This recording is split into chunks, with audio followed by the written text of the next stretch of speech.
Well, when we give a grant, Hugh, it has terms attached to it of what it is that the grantee is supposed to be doing with those funds. And we require annual reports to see whether that, in fact, is what they have been doing. And we trust the grantee to be honest and not deceptive.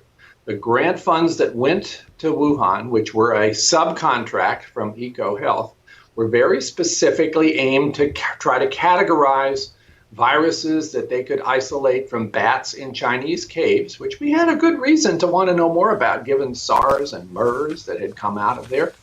And so we basically have those criteria attached to the grant. And of course, the amount of money that we were providing to the Wuhan Institute of Virology, I'm sure was a tiny fraction of their total funding. And we had no control over what else they were doing with those funds. That's another thing we'd like to know more about, and an investigation might potentially tell us. So they have, according to the head of the EcoHealth Alliance, they had collected 15,000 samples because of the grant, including 400 new coronaviruses. I have a larger question about whether that's a good idea, period, to go looking for the viruses that can then subsequently escape from labs, possibly. But more importantly, what I do know a lot about from my time at Justice and the White House back in the day is the Chinese Communist Party. And I don't know why we would ever trust the Chinese Communist Party, Doctor. Even if EcoHealth Alliance is made up of great American scientists, they get 90% of their money from the federal government. So it looks to an outsider like a pass-through and a cutout organization that somehow gets money to the Chinese. And I wouldn't trust the CCP scientists because they don't have freedom of science like we do in the United States. You can tell people to pound sand. They can't do that. They'll end up in a gulag in Xinjiang. Well, Hugh, again, let me just try to argue, although I'm not sure you're convinced of it. Okay, we have had, prior to SARS-CoV-2 as a terrible pandemic, pretty amazing stuff. Let's jump in on that here. That's Dr. Francis Collins talking to Hugh Hewitt on Hugh Hewitt's podcast radio show just a couple of days ago, and it goes right to the heart of what we've been talking about all along. Let me recap for you one of the most incredible portions of that interview right there. The grant funds that went to Wuhan were a subcontract from EcoHealth and were specifically aimed to try and categorize viruses they could isolate from bats in Chinese caves. ... Continue on in that conversation. I'm sure the money that we were giving was a tiny fraction of the total funding for the Wuhan Institute of Virology, and we had no control over what else they were doing with those funds. Think about what Dr. Francis Collins, that is the director of the National Institute for Health, think about what Dr. Francis Collins is saying there. He is saying exactly the opposite of what Dr. Tony Fauci said in the Senate to Senator Rand Paul when he was directly asked, hey, are you doing this gain of function stuff? Is the United States funding this? Is the money going to the Wuhan lab? And sure enough, we have an admission there just 2 days ago from Dr. Francis Collins. In any fair world, in any fair media environment, ladies and gentlemen, this would be the leading story in the front page of the Financial Times, the New York Times, the Washington Post. It would be the front page of the Time magazine, Atlantic magazine, and it would be leading in the news cycles on national television. We would have 8-panel discussion shows about it. We would have hour-long radio conversations about it. But what do we have instead? We have right now a media that is more obsessed with calling November the 3rd audits fake and fraudulent and deceptive and whatever else they can throw at that, which is a total falsehood in and of itself. And then we have a media like Morning Joe and Mika and MSNBC still, despite juxtaposing Dr. Anthony Fauci with the Vanity Fair story, dancing around the issue. And the issue is the following. Hang on a second, Raheem. Hang on. They're trying to do a workaround. They're trying to work themselves out. We got them cornered, and they're trying to work themselves out. He's going on Hugh Hewitt. You know they ain't coming in the war room. First question we got to ask him is, hey, forget everything's happening now. Let's go back to December of 2017. Why did you promulgate to even start this back up and start financing this?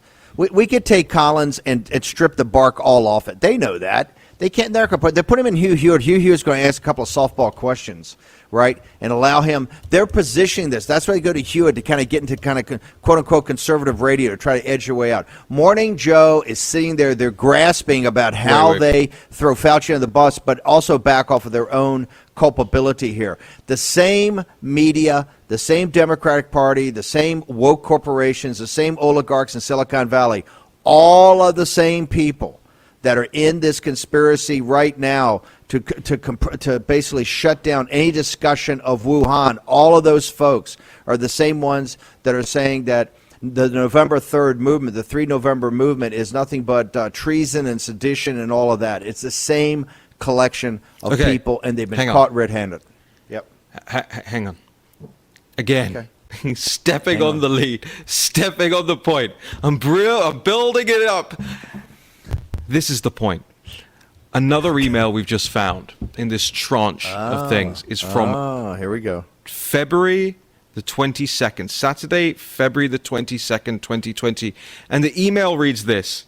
Comes from a doctor. We're currently, Natalie Winters is currently in the process of vetting and verifying these people to check that they are who they claim they are. In this email to Tony Fauci, professor of dermatology and a virologist. And the quote in the email is this to Dr. Fauci. We have been following the coronavirus pandemic closely and a few days ago became alarmed at the news that the Chinese government is sterilizing their paper money from Hubei province. We think there is a possibility that the virus was released from a lab in Wuhan, the biotech area of China. We also think the virus might be complexed with another organism such as yeast or fungus to make it more sticky. We would like to discuss this with you further. We feel that immediate action must be taken by United States scientists to neutralize this threat. Saturday, February 22nd, 2020, and Dr. Anthony Fauci's response to that email was to forward it on to somebody else and say, please handle. That's a bombshell. That's a bombshell, sir. Walk us through why that is a bombshell, because a bombshell it is. Well, Steve, you have now plenty of evidence to show that not only did Fauci know in the early stages of this, not just from one email, which was the one email that came out the other day, which everybody was talking about, Christian Anderson sending Dr. Fauci an email saying, hey, look, this thing looks like in the minutia of this thing, the 0.01% of this thing, it looks like it's been possibly engineered. We broke that story the other day out of these emails. There's been lots of reporting around that. There hasn't been any reporting to date about this one particular email as well. Saturday, 22nd of February, where this guy comes out and says, hey, we have been following this closely. We are a virologist and a professor at dermatology, medical school, private practice, Cornell, and we think this virus may be complex. All of these things. The reason I'm getting into this is that all of these things, maybe not in and of themselves prosecutable as hard evidence, but what they do is they raise the questions as to what action was then taken, maybe not by Fauci, but somebody under him, somebody in AIH, somebody in NIAID. Did anything happen? Or did he respond in the very same way that he responded to the other guy who said, hey, I think this might be a bioweapon, to say, hey, China's covering up their data? Did he respond in that same way? And the response back then was, too long, didn't read. I don't have time to read all of this. Send it to somebody else. And then it died on the vine right there. There has to be accountability.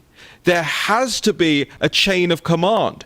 And if Dr. Fauci is the guy who's picking winners and losers amongst reputable medical scientists who are sending him information, if he is the last stage and vetting in that whole process, then he is directly accountable. That's why these things matter. Because when he gets up there, when he's called back to testify in front of Congress again, these are the emails that have to be held up to him. He has to be confronted with this information and said, Dr. Fauci, somebody tried to warn you on Saturday, 22nd of February.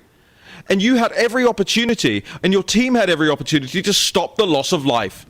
To stop this thing in its tracks, to stop the trillions of dollars that have been lost, to stop all the job losses. You had a chance to save not just your country, but the Western world from this thing. Because guess what? The United States would have led the way in warning the world that the Chinese Communist Party was covering this up and this may have been a bioweapon. What did you do about it? And Dr. Fauci is going to have to reply, I forwarded it on to somebody else.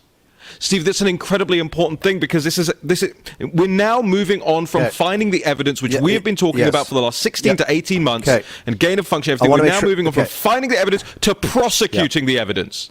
Yeah.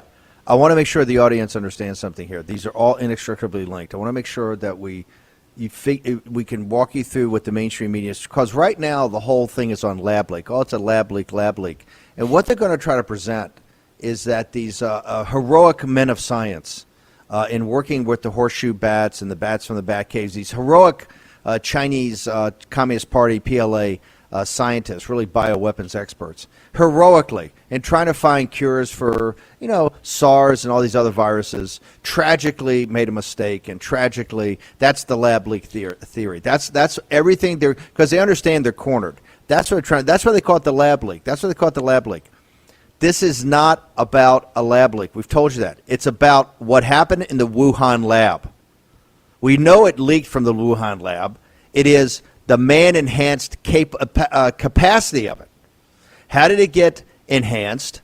Who did the gain of function? What were the experiments? What was the involvement of all the entire apparatus of NIH for years and years and years, not just what happened in the fall of 2019. We've known all that. Tony Fauci's lied the other day about, it's very interesting. We ought to find out about these guys sick.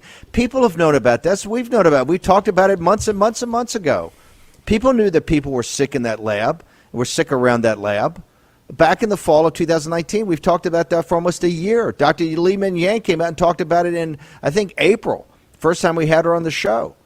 Okay, after she had defected, I think it was late April, early May when we first brought her on the show. We got all that out over a year ago. And not just that, but people in the intelligence community, people throughout the world. This is what Sherry Markson was been reporting on. He makes it like it's some sort of revelation. That's a lie. That's just a lie. Okay? What they're trying to do now is the lab leak. The point, what a National Pulse been showing, this is a whole apparatus that's worked for years and years and years with Barrick at the University of North Carolina, down with University of Texas in Galveston, right? NIH up to its eyeballs in it. And Collins approved it and knew it. In fact, they reversed a national security policy of the Obama administration to actually get back into this game. So they knew all that, and they knew at the beginning. And not just that, to go to specifically to that February email, Mr. Raheem Kassam. Fauci already knew what the projections were internal to the government. Peter Navarro had already done projections in the fourth week of January when they had the confrontation in the Situation Room, and President Trump came down on the side of Navarro and said, no, we're going to stop all travel from China. We're going to quarantine American citizens, because the number that was projected out could be up to 2 million dead in the United States of America. Tony Fauci knew these numbers, because he didn't put up any counter numbers. That his nose was being rubbed into some Peter Navarro, and he folded, and then later he lied about that, saying, I really support. Financial statistics on Friday's show, we had the greatest drop in personal income in the history of the nation, 13.1%. Also inflation, greatest inflation I think we've had in a generation. What does it mean for you? You need to start looking for all investment alternatives. The place you got to start, gold and silver, precious metals. The place you have to go to is Birch Gold. They have an A+ rating by the Better Business Bureau. Go there today by doing the following. Text Bannon, Bannon, at the following number, 484848. That's Bannon, Bannon, text 484848. Do it today. You get a 20-page brochure from the Birch Gold Professionals. Tells you everything about gold and precious metals you need to know right now. To beat inflation, to stop the drop in personal income, look at gold and silver. We are in uncharted economic and financial territory with this Biden administration. Don't wait today. Just do it now. Text Bannon, Bannon, at 484848. Do it now. War Room Pandemic with Stephen K. Bannon. The epidemic is a demon, and we cannot let this demon hide. War Room Pandemic. Here's your host, Stephen K. Bannon. That's a philosophical problem, Doctor, because the question becomes, is there any regime that NIH would not fund directly or through a cutout organization? Would you give money to North Korea, which everybody knows is the worst actor in the world? I mean, would you give them, they've got bats in North Korea as well. Would you send them money? Probably not. Again, I think you're demonizing the Wuhan Institute of Virology as it is pure and simple an instrument of the Chinese Communist Party. There are certainly connections there, but let's be clear. There are scientists working in that institute who are amongst the best in the world in terms of understanding virology. And many of those folks have had long-term relationships with others in other countries, including the United States, with a lot of respect, a lot of shared information. I don't think we should just basically say, well, because they're in that country, they're evil. I think you're going too far with that one. Okay, nobody's saying because they're in that country, they're evil. So hold on, Raheem, I got to jump in here. Okay, I don't want to go. You've got to. This is a stone cold lie. He should be terminated immediately for that statement. It is controlled 100% by the PLA. It's part of their overall biological weapons program. Every person in any intelligence organization throughout the world understands that. Anybody understands anything about China and the Chinese Communist Party understand that. This is absurd. And I'm not saying they don't have good scientists there. There are good scientists. They all happen to be working adjunct with the People's Liberation Army in their bioweapons program. There were great scientists in Berlin in 1939. That has no bearing on whether or not these people are not compromised and used as tools by an evil regime.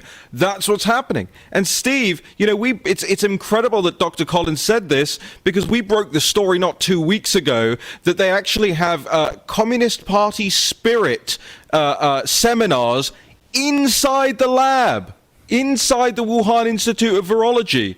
So for Dr. Collins to get up there and go, you can't call the Wuhan lab, CCP. Okay, you're right. That's a fireable offense. But Raheem, this is the difference. This is why it goes on Hugh Hewitt. Remember, this is all part of a media strategy to try to get it out to the conservative media. Hugh Hewitt couldn't ask the following question. You know why? He doesn't have Raheem Kassam and Natalie Winters, right? You don't have War Room that understands the Chinese Communist Party. What I'd like Denver to do, or the guys out in the studio today, I want to replay the Collins thing again. The audience has to hear this. This is a stone-cold lie.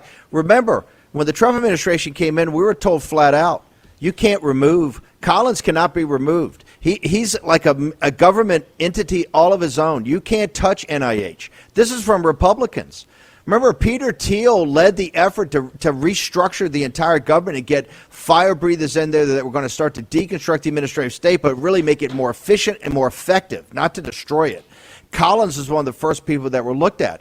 And people were told, absolutely, you'll have no support in Congress. You won't get anybody confirmed. That Collins, because of the Genome Project and other things, Collins controls so much. He's so powerful. We got to play this again. The audience has to hear the absolute. He's either a stone cold liar and already compromised by the Chinese Communist Party, or he's such an idiot he just ought to be fired for being a naive idiot. And trust me, he ain't an idiot. Let's play it again so we can hear it again, Raheem. Yeah, I want to play this from exactly where we picked up last time in this cold open. I want to get that exact moment, Denver. If we can get that, just start rolling it whenever you want. Interesting. That's a philosophical problem, Doctor, because the question becomes, is there any regime that NIH would not fund directly or through a cutout organization? Would you give money to North Korea, which everybody knows is the worst actor in the world? I mean, would you give them? They've got bats in North Korea as well. Would you send them money? Probably not. Again, I think you're demonizing the Wuhan Institute of Virology as it is pure and simple an instrument of the Chinese Communist Party. There are certainly connections there, but let's be clear. There are scientists working in that institute who are amongst the best in the world in terms of understanding virology. And many of those folks have had long-term relationships with others in other countries, including the United States, with a lot of respect, a lot of shared information. I don't think we should just basically say, well, because they're in that country, they're evil. I think you're going too far with that one. This guy what is he saying? Oh, I think there's some connections there. Does he think the Chinese Communist Party is like the Republican Party? Got to check in. It's fully financed by the PLA and the Chinese Communist Party. Fully financed, except for the money that Dr. Fauci gives to him to do experimentations, right? Oh, I think there's some connections there. Yeah. How about total and absolute control? It's laughable. There's not one person in the world that's knowledgeable about this that knows there's nothing, zero that goes on in the Wuhan lab that is not run up the chain of command and be approved. Remember, when it got out of control in Wuhan, Xi, when he knew he had a problem, sent the female major general down, that major general in the People's Liberation Army, to take her over all of Wuhan in the quarantine regime, and also to actually take control of the lab itself, was the senior cadre member. She's a senior member of the PLA for, guess what, the biological weapons program. That's open source. You don't even need a clearance to know that. How can Hugh Hewitt, by the way, supposed to be the smartest guy in radio, how do you not ask him basic questions? Also, Hugh, note to self. Korea's not the worst in the world. It's the Chinese Communist Party. Korea's a vassal state. Korea, they don't do anything. They don't check in with the Home Office in Beijing. They're not the worst in the world. The worst in the world is the Chinese Communist Party, of which Collins is in business with. Now, Raheem, in the 5 minutes we got, I want to toss it back to you, but I want to go through what your reporting at National Pulse has laid out to show that that's a total and complete lie by Collins.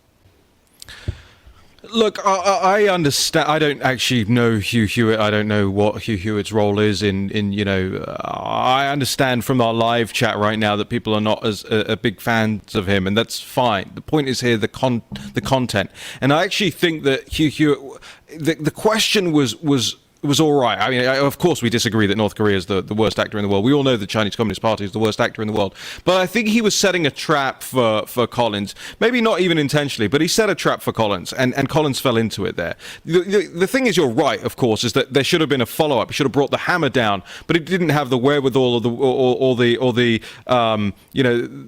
flight of foot to be able to do it. The point here that's being made is one of pathos, it's one of compromise, and it's one of that phrase that we keep using and hearing about, elite capture. Francis Collins is convinced that scientists, many of whom I think he would probably regard as his friends, don't forget there are all these conferences and conflabs and all of these things that take place in the background of this industry.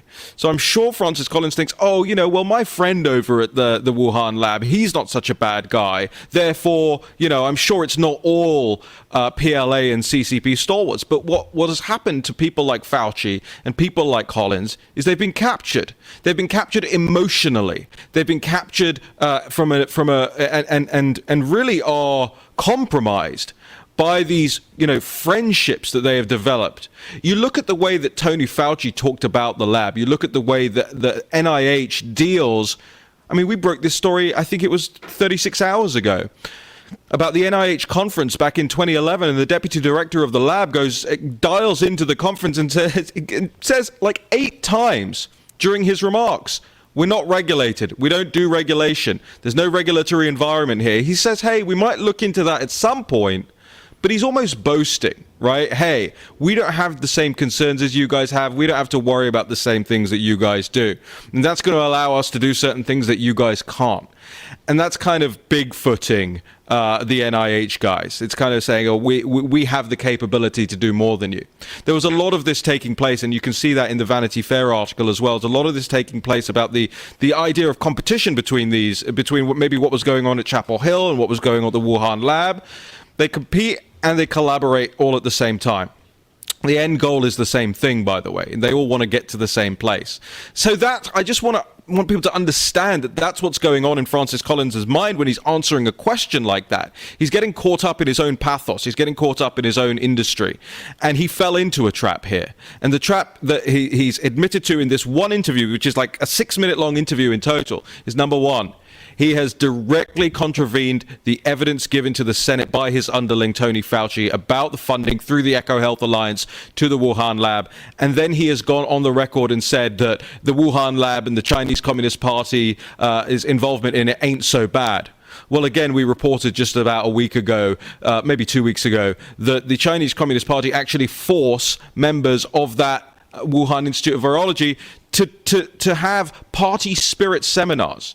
There is an image that we took from their documentation that proves this. They are saluting the Chinese Communist Party's flag at the front of the classroom after one of these party spirit seminars.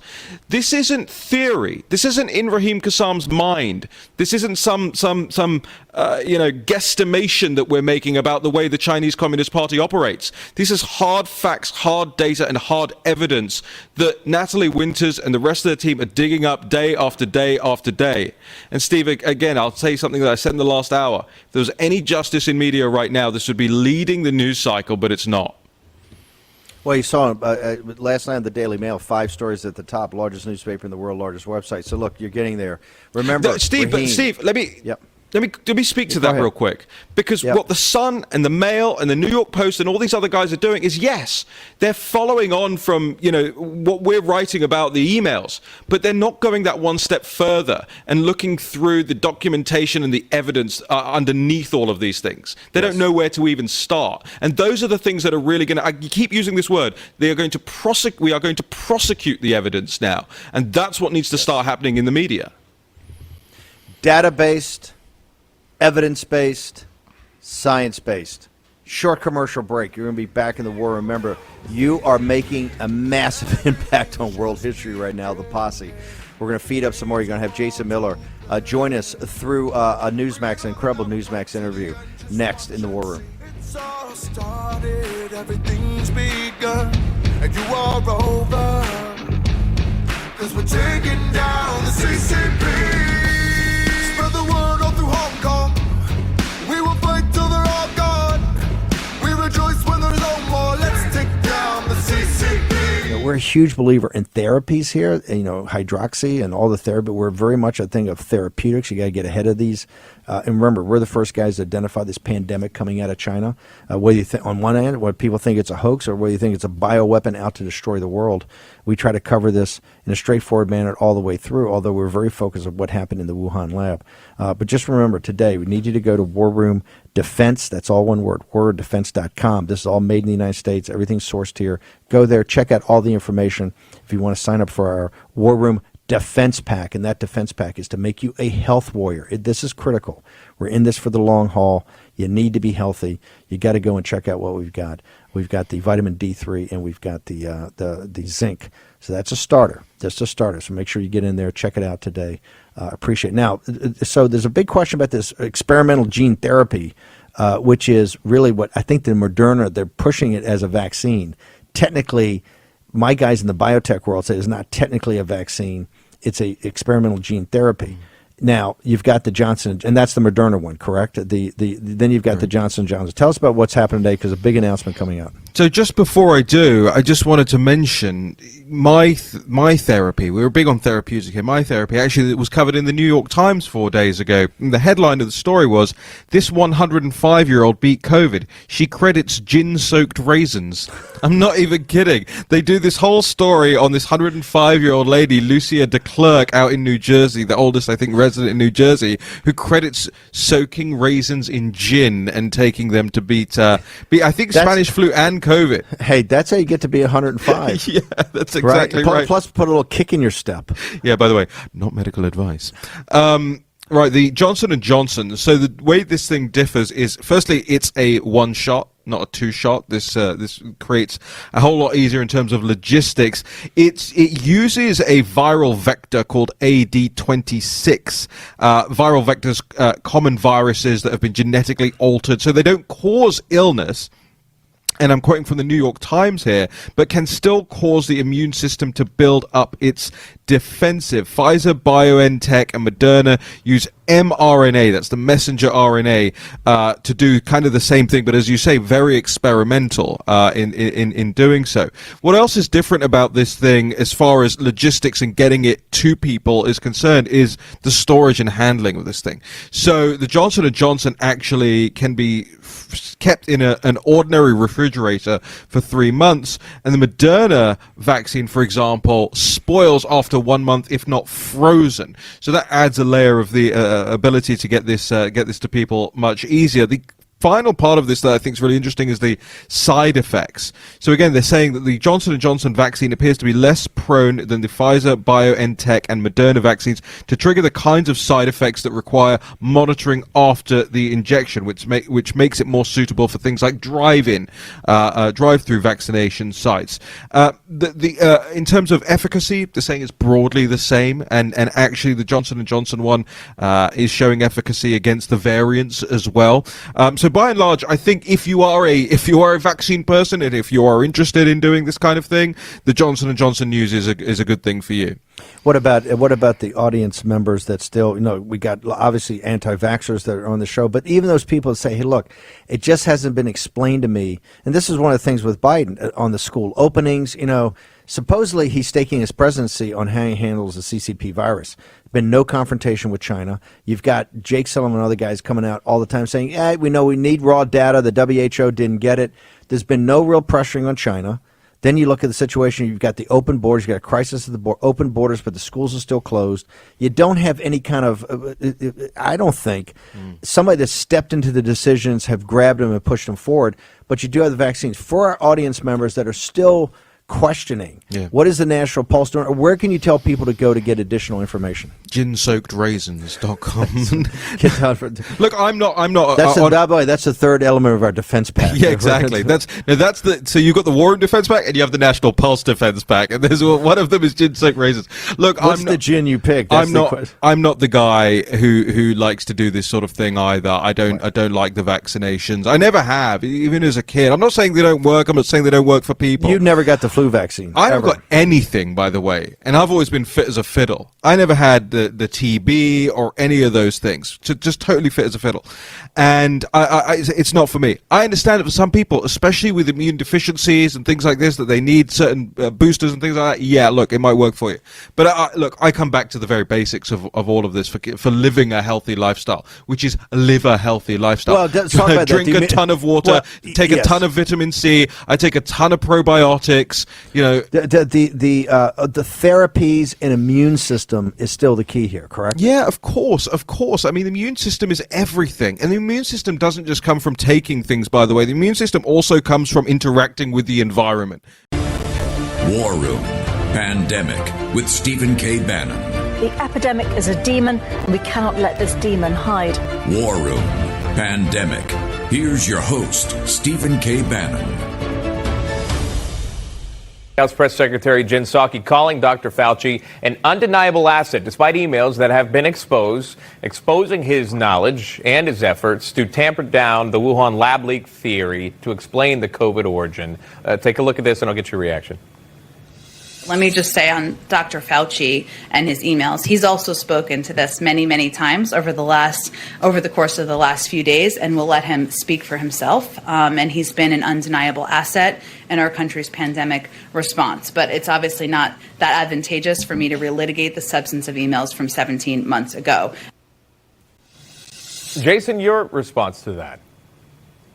Well, Sean, good morning. I think the two things to really pay attention from that clip, not so much that they're standing by Dr. Fauci, that he's an undeniable asset, as I believe Jen said from the podium yesterday, but two other things. Number one, the timing of 17 months ago, very deftly pushing in there, trying to say that this was President Trump's fault. But the other thing, too, is that we will let Dr. Fauci speak for himself on this. This is the beginning of the under the bus phase of the Fauci career arc. And what we're going to find, Sean, as we move forward and the data comes forward that Fauci was both lying and incompetent when it comes to certain aspects of dealing with COVID, people are going to look to distance themselves from Fauci, and he's going right in front of the bus. And many questions. Well, Steve, Jason Miller there this morning on Newsmax talking about the Fauci, about face that we're seeing across the media right now. Okay. For the audience, and the audience is one shoulder to the wheel that's making this all happen throughout the nation and the world. Remember, the same apparatus, it's the exact same players, from the social media oligarchs to the media, to the media propagandists, to the politicians, to the Wall Street crowd, all the same crew, 100%, that protected Fauci and promoted Fauci as Saint Tony, Saint Anthony, all that, the kids' book, the coloring books, all that. The same group that held him up, okay, is the same group that's been sitting there going, oh, it's insurrection, you guys are white supremacists, you're the most evil people in the world, you're anti-democratic. The exact same group and the exact same lies. I love what Jason Miller said. It's the under the bus arc of his career. I want to say two things before I flip back to you, Raheem. I got to give a huge shout out to our channel here, Real America's Voice. You don't see the work that goes on behind the scenes. The Long Island team today to help put this on. What happened yesterday, we were showing clips. The coverage of the new federal state was incredible. And I got to tell you, we had General Flynn, we had Mike Lindell, some of the speeches, Rudy Giuliani, Dr. Navarro, Colonel Sellon, Dr. Yan. I mean, this was an all-star cast of Wuhan, and you added to Lindell on the very day, and he did this kind of an honor at Tiananmen Square. They waited to put the lawsuit out till it was actually June 4th in Beijing, because he's proving the Chinese Communist Party had a direct access. So, Real America's Voice. Whether we're in Arizona watching it live, they got Drew Hernandez out there. We're in Georgia at the convention, right? You're in New York at this event. You got studios all over the place. I can't say enough about this channel, the shows, the manpower, and really behind the scenes. You know, Howard and Rob have put together a tremendous team. And talk about a team that punches above their weight. I would say, look, I'm a snob when it comes to, I'm holding up the Financial Times every day, the New York Times, the Economist. I go throughout the world, whether it's BBC, to get the information out there that's driving the apparatus. And I watch all news, and as you know, Raheem, I'm almost as big a snob as you are. This pound for pound, this channel, the shows, the content, and where they are in reporting, not the happy talking thing. I mean, cut right to the chase. Get it? This is why hedge funds throughout the world watch this show. This is why news producers throughout the world watch this show. And this is what's empowered this grassroots populist movement. They now have something to get some real information and actual information. So I can't say enough about it. Also want to thank our sponsors. Go to mypillow.com, type in promo code War Room, get the pillows $29.98, 30% off the toppers, and also wormdefense.com. Everything about Wuhan, whether you think it's a bioweapon or a hoax, it's your immune system. That's the key. Boost it. Get the vitamin D3 today. Get the zinc. It's free. You got to pay shipping and handling, but you get information. What we're there is to give you information about your immune system, how you can boost it. Raheem, back to you. Couldn't be prouder of the National Pulse work, Real America's Voice, the whole team. Well, look, I want to come back to something that you just mentioned. Two things, in fact. We're working on, and producer Cameron is working on with the rest of the Real America's Voice team, and getting the best clips from last night, so that the Real America's Voice audience can really appreciate what happened there at the top of the 102nd floor on the World Trade Center yesterday. And I want to just give a shout out to all the organizers and the attendees there yesterday. I can't tell you, never in my life did I ever imagine that I would be standing on the top of the World Trade Center in New York City, surrounded by Chinese Americans of the diaspora who are fans and supporters of the War Room and the National Pulse, and taking selfies with us. And I mean, Natalie was totally inundated by people, and we were just totally taken aback by the love in that room, the real love in that room. The people, the ordinary people who are putting their shoulders to the wheel and putting their own lives and their own reputations and their own families at risk to stand for something. I think it was an extraordinary event, and I really want to make mention of that, because putting those things together, this isn't just people clinking glasses together and having a jolly old good time. This is an event that stood for something and brought people together to achieve something, and share best practices on how to get the message across about the Chinese Communist Party and how to take down the CCP. So for all the event organizers and the attendees yesterday, thank you. And I want to echo your comments, Steve, about the Real America's Voice team. It's incredible. From Dalton, Georgia last week, to here in Long Island today, to last night at the top of the World Trade Center, Real America's Voice is on top of all of these things. And it's the same, it's not like they got 60, 70 people. It's the same people jumping on flights, lugging equipment around, and they deserve all the credit for making these things work. And I encourage everybody out there, make your job one job. If you have one job today, make sure one of your family members or your friends or your colleagues downloads the Real America's Voice app on their phone, and make sure that you're getting real news every single day. Well, listen, this is the thing, and they're in Jekyll Island this weekend. This Georgia convention couldn't be bigger. And here's the point from last night to make. This is why we're simulcast in Mandarin because of G News and GTV. The Lao Beijing, old 100 names in China, are the deplorables here in the United States. They're the most rabid Trump people I've ever met. Mike Lindell comes up there. General Flynn comes up there. I mean, they're like rock stars. Natalie Winter's like a rock star.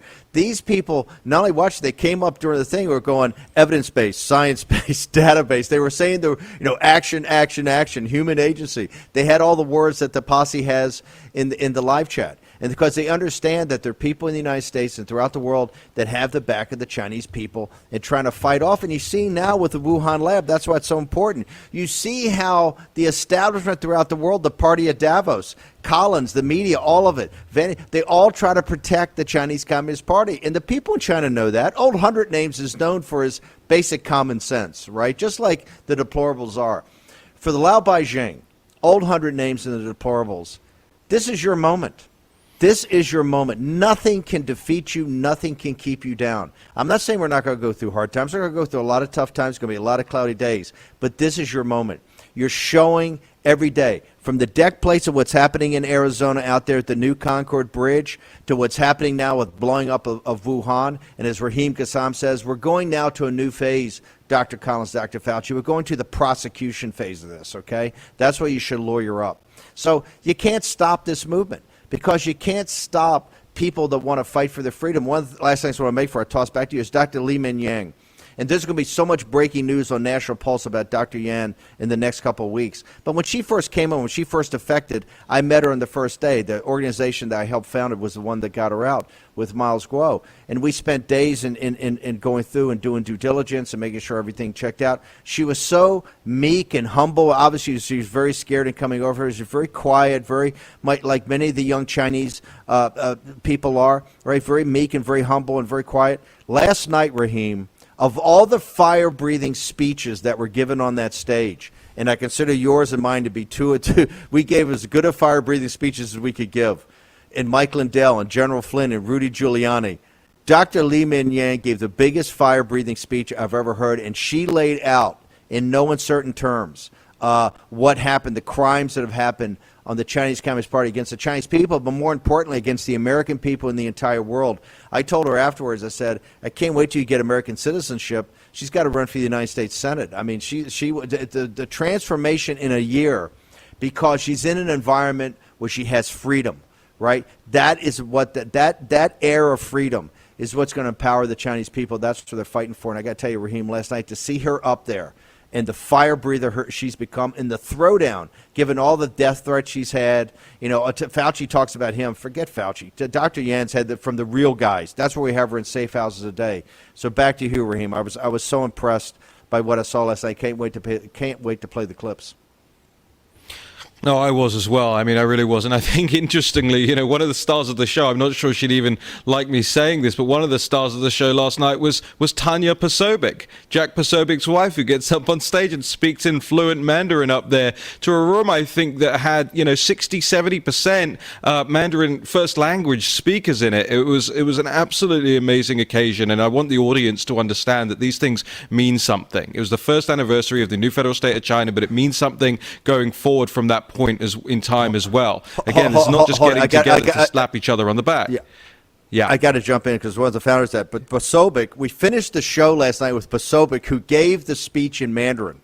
As the audience knows, Posobiec, from the very first show on episode 1, he speaks perfect Mandarin as a naval intelligence officer. It turns out his wife, who's this stunning blonde from Belarus, they met in an evangelical Christian setting in Beijing, in a house setting where he's talking in Mandarin, thinks he's impressing people. She steps up, she's got better Mandarin. So last night, when he finished the whole event by speaking Mandarin, and people just loved it. The Chinese people went crazy because he talked about Tiananmen Square, because it was dawn in Beijing. He talked about the power of Tiananmen Square, what Tiananmen Square means to the Chinese about freedom.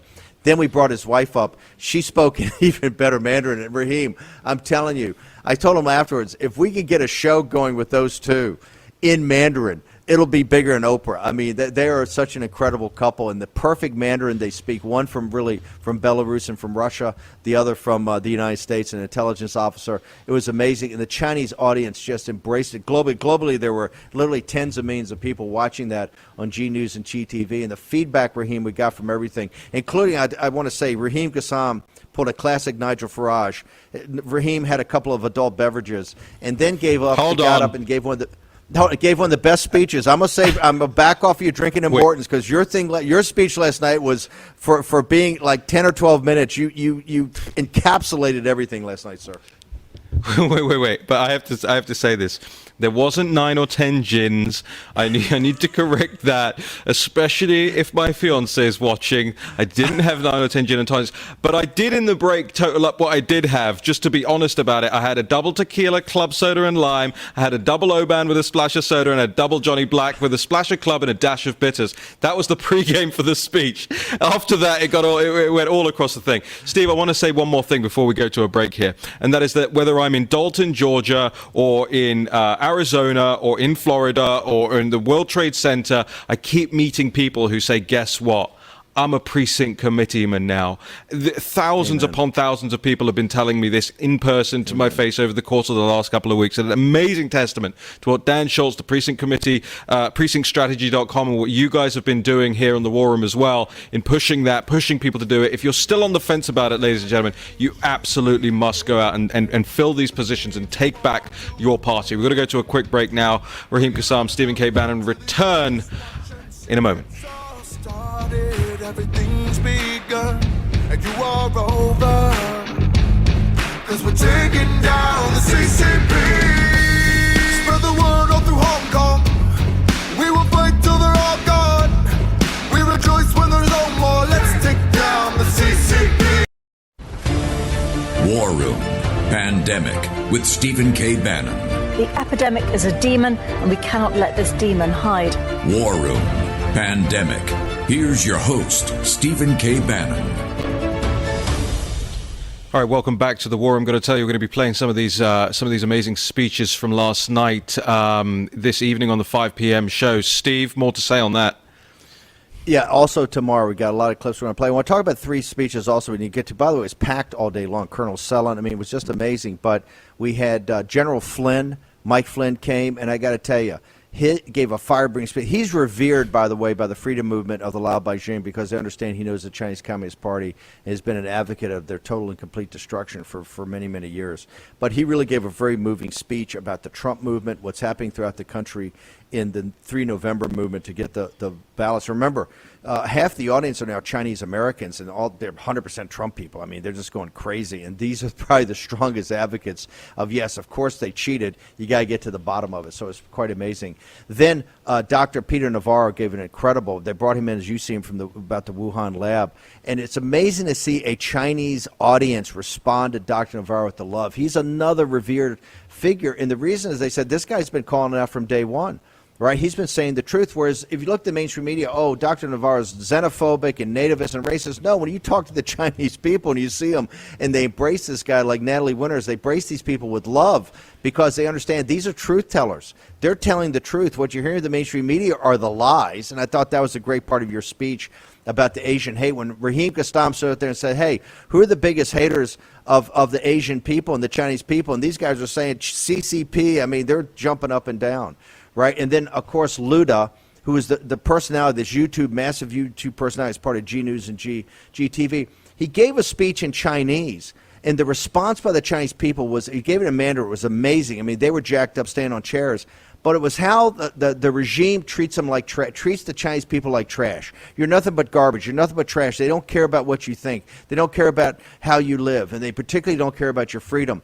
It could have been given to an American audience of the deplorables. It was that powerful. And I got to tell you, there is definitely a coming together of Lao Beijing, Old 100 Names, and the deplorables, and it's unstoppable.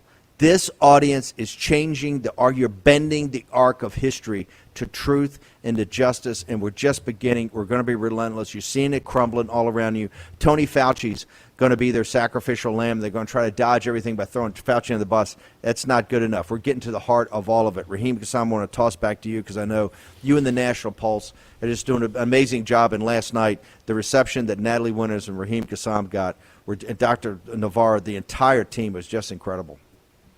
Yeah, well, look, I just want to say thank you to everybody who received us so warmly and put up with my diva demands for Johnny Black.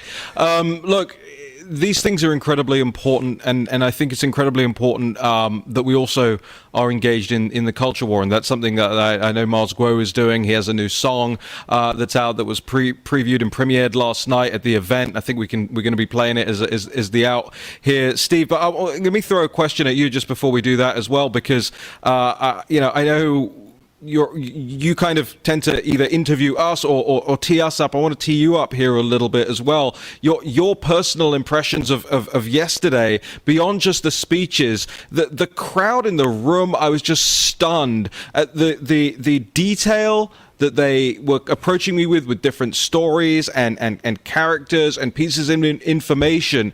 I mean, this is ordinary people getting clued up for a big fight, and I just wanted your take on that. This populist nationalist movement is a global movement. Whether it's in India with Modi, whether it's in France with Front National or National Rally, they're going to beat Macron. Whether it's Brexit, this is why you're such a central figure to us. You've gone through the migrant crisis of 2015, so you understand what's happening at the border. You went through Brexit, right? Lao Beijing, old 100 names. China's going to turn to be populist. It's going to be a populist. The political program there is going to be populism. You can tell that. That's what's going to take it, just like here in the United States. And what does that mean? That's like the precinct committeemen. Look what's happening in Georgia. Look what's happening in Arizona. Look what's happening in New Hampshire right now. It's all of a piece. And that's what we're so proud about this show. But no, populism, and populism means crowdsourcing of information. It means people getting engaged, people getting involved. The Chinese people, that crowd last night, were the Deplorables, and they're super engaged, and they're the level of detail, and they've kind of dedicated their lives to this. So Raheem, that's what's so powerful to me. It's not just the speeches that we made, but it's the power of this movement. But I got to tell you, this is what impressed me. When you get people like Flynn and Mike Lindell and the people go up there, and the level of detail, because last night from Colonel Selling, it's all very specific in detail. The audience already knows it. It's kind of like call and response, right? They already know, they know the nomenclature. That's why nomenclature is so important. They know the players. And it's one of the thing in the NBC article, the professor at the end trying to be snarky says, well, it's like a Marvel universe, right? You got to kind of get into the serial, know who the characters are. Yes, it is a Marvel universe of all these superheroes, and the superheroes are the people. That's the power of this, and it's unstoppable. We just got to not get ahead of ourselves, not get a big head, make sure everybody out there understands we have to grind what those patriots are doing. And that's why yesterday we had the big screen. We didn't look onto the Statue of Liberty because of the weather, but we had the big screen, and we started with the patriots in the new Concord Bridge that's in Arizona, and those patriots just grinding every day. That's the sound of freedom. The sound of freedom is watching those counts and hearing the whiz of those machines. So, Raheem, back to you to take us out. All right, ladies and gentlemen. Well, we have a new story going up today on the National Pulse that you're going to want to pay attention to as well. Also, just popped up one in our breaking section. Xi Jinping calling for greater influence over Western media, as if the Chinese Communist Party don't have enough. There's still, I think, Steve, there's probably between 25 and 35 news stories that are yet to come out of those Fauci emails, and we're going through every single one. And here's the thing, we're not just going to pop them all up, right? We're going through and vetting them to make sure that we're not giving you, half-hearted information, to make sure that we're not giving you, people who are non-trustworthy sources or whatever, right? We are going through and vetting every single one of these things to make sure they make sense and to make sure that the context around them is accurate and truthful and factual, and we give it to you raw. Once we get that information, we don't then tinker around and edit and mix anything up like the other guys do. All right, I think we have Miles Guo, and I think we have the old one here. Take down the CCP, but we'll premiere the new Miles Guo song at 5 p.m. today. Ladies and gentlemen, thank you for joining us here on the War Room today. Make sure you're subscribed across the board, Steve. Thank you.